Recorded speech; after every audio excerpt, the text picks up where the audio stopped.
خواتین کو عام طور پر اپنے ہسبینڈ سے شکوہ ہوتا ہے، گلہ ہوتا ہے، اور یہ شکوہ گلہ بڑھتا چلا جاتا ہے اور ان کے آپس کے تعلقات خراب ہوتے چلے جاتے ہیں، اور ہسبینڈ پھر ادھر ادھر یہ جو پرومسکوٹی ہے، یہ جو ریلیشن شپ بناتے رہنا ہے، وہ کام شروع کر دیتے ہیں۔ اور بیویوں کے لیے ایک بہت بڑا مشن ہوتا ہے کہ اپنے ہسبینڈ کو اپنے تک محدود رکھنا، یعنی منوگمس رکھنا ان کو، اور یہ بہت آسان کام ہے۔ اگر سادہ سے فارمولے کو خواتین سمجھ جائیں تو یہ بہت آسان کام ہے۔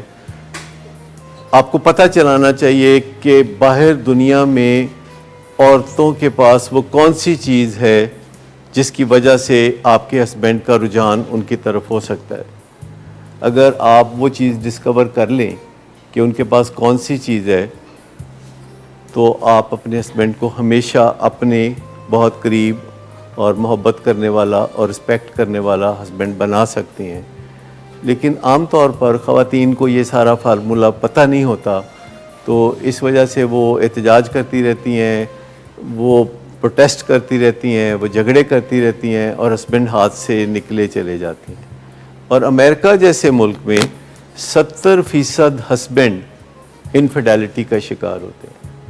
پاکستان میں تو خیر باقی سارے نیک لوگ ہیں، لیکن امریکہ جیسے ملک میں جہاں ویلیوز بہت کلیئر ہیں، وہاں عام طور پر جس بندے نے ادھر ادھر منہ مارنے ہوتے ہیں وہ شادی نہیں کرتا، اور وہ صرف کنواری زندگی گزارتے ہیں۔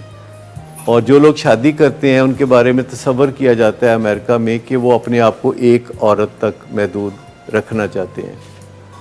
تو آپ سوچ لیجئے کہ ایک ایسے ملک میں جہاں یہ ایک بڑی امپورٹنٹ ویلیو ہے، بڑی رسپیکٹیبل ویلیو ہے کہ اپنی بیوی تک محدود رہنا ہے یا پھر شادی نہیں کرنی، تو اگر وہاں 70% ہسبینڈز ہاتھ سے نکل جاتے ہیں تو پاکستان جیسے ملک میں کیا حالات ہوں گے؟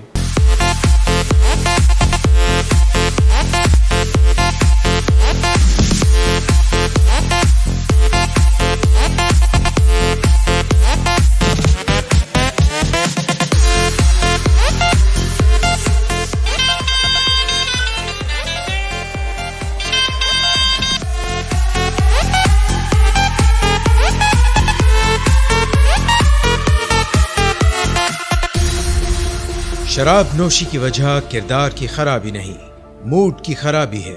شراب نوشی کبھی بھی نشے کی بیماری میں بدل سکتی ہے۔ نشے کی بیماری ہر سٹیج پر قابل علاج ہے۔ مدد حاصل کیجیے، کیونکہ وہ ایسا نہیں کرے گا۔ ولنگ ویز سے مدد حاصل کیجیے، کہیں سے بھی مدد حاصل کیجیے، لیکن فوری مدد حاصل کیجیے۔ جس معجزے کے انتظار میں آپ نے بہت دیر کر دی، اب وہ دستک دے رہا ہے۔ مدد حاصل کیجیے، مدد حاصل کیجیے، مدد حاصل کیجیے۔